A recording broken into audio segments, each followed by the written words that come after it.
I also think that there are some of the tradcons that come across a little bit like disingenuous. Like you get some tradcon women who talk about how the woman's supposed to be submissive in the marriage, but they don't come across the slightest bit submissive themselves. They come across like quite bossy and sort of like overpowering themselves. Okay, which I mean, you know, I don't know how they act. You know, like with their husbands.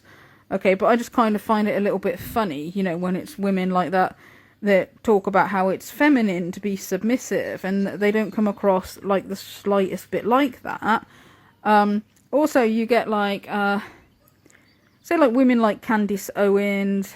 She says she promotes the idea of women being stay-at-home mums and says that, you know, like society is lying to women by convincing them to put their career before, you know, their home life and all that.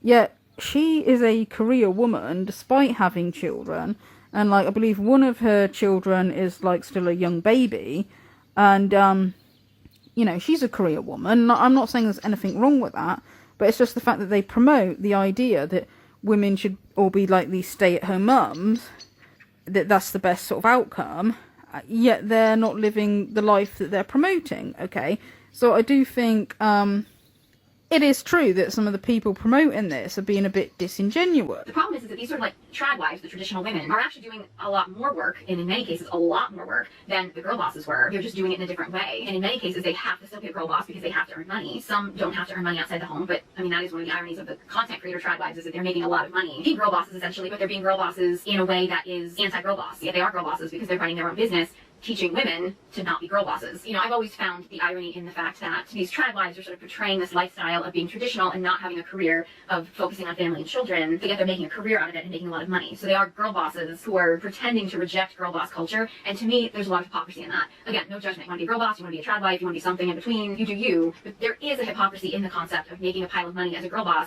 in a career that is anti-girl boss. It's like anti-women working outside the home. So you're working in the home and you're making a lot of money and you're selling women on this idea, which is unattainable. I would argue, though, that like all of this content here, and again, if you want to consume the content, you want it to be entertaining, and that's fine. However, you have to be really mindful that the lifestyle that people are selling you online is probably not all reality. There's other aspects to things. There's one of the things that really gets to me is that a lot of the people sort of in the trad wife, trad con, manosphere, whatever lifestyle love to say that feminism has manipulated women into believing that their careers are more important than family, and that, you know, feminism is so manipulative and manipulated women so much into convincing them to have a certain life as opposed to a different life, or to choose a certain path. But then they'll turn around and they will manipulate women into choosing the path that they want them to take, and, you know, manipulating women into kind of putting the concept of being a trad wife, which I'm not knocking, but I'm just saying that there's a danger in painting to women that is like a fantasy life, and that it's the answer to all your problems, that you're selling people a fantasy, and then when women get into that, they realize that it's not what they thought it was going to be, and there's a big danger in that. In the same way that I would argue that, and I don't know if I necessarily agree that feminists are doing this, but if you are manipulating women into thinking that rejecting personal relationships or rejecting love or rejecting anything just to have a career is the path that will make you happy, and not giving women the full story of like, hey, you know what?